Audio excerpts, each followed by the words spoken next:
You know, for over 400 years, one play has pretty much defined the very idea of tragedy. It's a ghost story, it's a detective story, and it's a bloody tale of revenge that has absolutely captivated the world.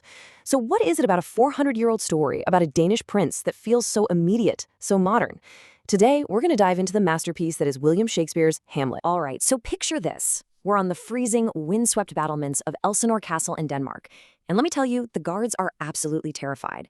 Because for 2 nights in a row, they've seen an apparition, a ghost that looks exactly like their recently deceased King Hamlet, wearing the exact same armor he wore in his most famous battles. And this is where one of the guards, Marcellus, drops that super famous line, and man, it just perfectly nails the feeling. There's this deep, festering sickness in the kingdom, a kind of political and moral rot that's hanging over everything like a thick fog. And the ghost? Well, he's just the first sign that something is seriously wrong. And you gotta understand, this rot, it isn't just political. No, this is deeply personal. Things really kick into gear when the young Prince Hamlet, who's still deep in mourning for his father, decides he's gonna confront this ghost himself. And the story that ghost tells him, well, it's gonna set him down a dark and all-consuming path. Okay, so here's the deal. Hamlet's dad, the old King Hamlet, a total legend by the way, is dead. But it feels like before anyone's even had a chance to properly grieve, Hamlet's uncle, Claudius, has not only grabbed the throne, but has also married Hamlet's own mother, Queen Gertrude.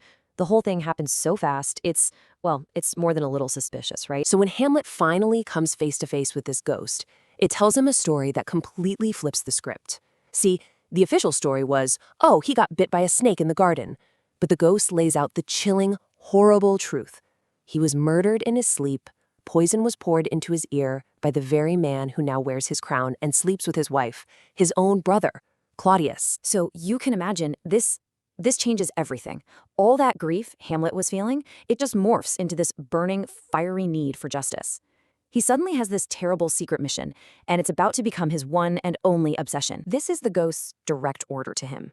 This line right here is basically the engine that drives the entire play forward. Hamlet is now bound by duty, by love, to avenge his father. But think about it.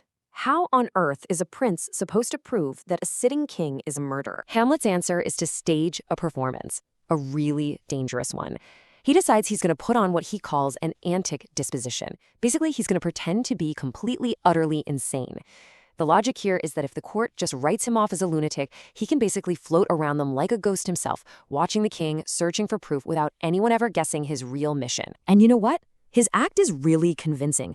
Pretty much everyone, even the woman he loves, Ophelia, they all buy it. They think he's lost his mind. But the king's top advisor, this guy Polonius, he notices something's a little off. He feels like behind all the crazy talk and bizarre behavior, there's some kind of logic, a method to the madness. But carrying this weight, this mission, it really starts to take a toll on him. And this brings us to probably the most famous moment in all of literature, where Hamlet's fake madness starts to feel an awful lot like real despair. He's so completely overwhelmed by it all that he asks himself the ultimate question. Is it better to exist and suffer, or not exist at all? Now, this isn't just a simple question about suicide. It's way deeper. It's this profound philosophical wrestling match he's having with himself. He's weighing the pain of living against the absolute terror of what might come after death. And in the end, it's that fear of the unknown, that undiscovered country, as he calls it, that just paralyzes him. And that right there, that's the heart of his famous inaction. Okay, so after all that heavy soul-searching, Hamlet finally decides to stop thinking and start doing. He comes up with this plan that is both brilliant and, honestly, super risky to get the proof he so desperately needs. And what's his weapon of choice? A theater troupe. Yeah, when a bunch of traveling actors just happen to show up at the castle, a light bulb goes off for Hamlet. He realizes, hey, I can't just point a finger at the king, but maybe art, maybe a play can lure the truth out into the open. He calls the whole scheme the mousetrap. And the genius of it is just how simple it is. He gets the actors to put on a play for the entire court. But here's the twist. Hamlet has written a new scene himself, a scene that reenacts the murder just like the ghost told him. The stage is basically his little experiment, and Claudius's reaction? That's the only data he needs. And oh boy, does it work. The second the actor on stage mimics the murder, pouring poison into the ear of the player king, Claudius just loses it. He leaps to his feet, starts screaming for light, and storms out of the hall. Bam. In that one moment, his guilt is on full display for Hamlet to see. The mousetrap just snaps shut. But this huge win for Hamlet is also what sends the whole story spiraling into tragedy.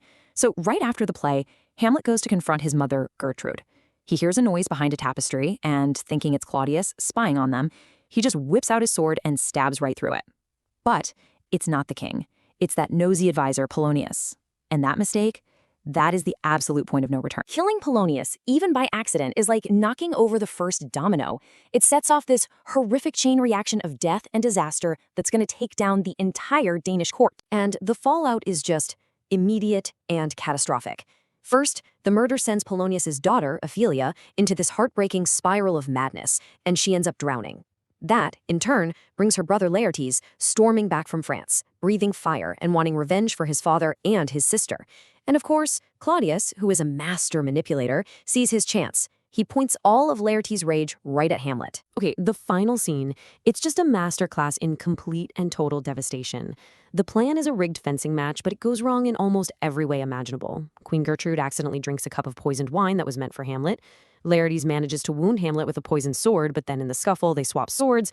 Now Hamlet has the poisoned blade, and he wounds Laertes back.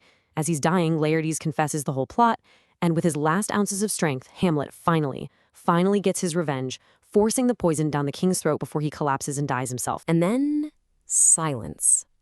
The stage is just littered with bodies. The entire royal family is gone.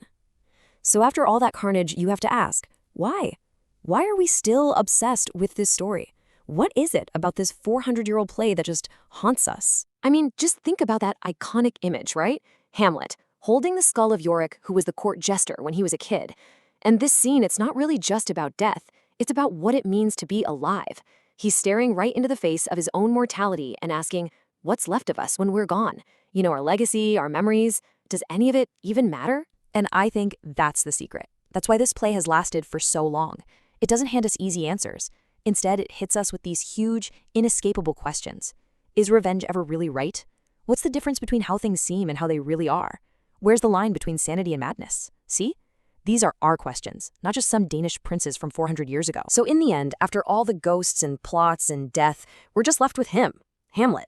So who is he? A noble hero? A cold-blooded killer? A brilliant mind just trapped by his own thoughts? There's no easy answer. There's no one label that fits.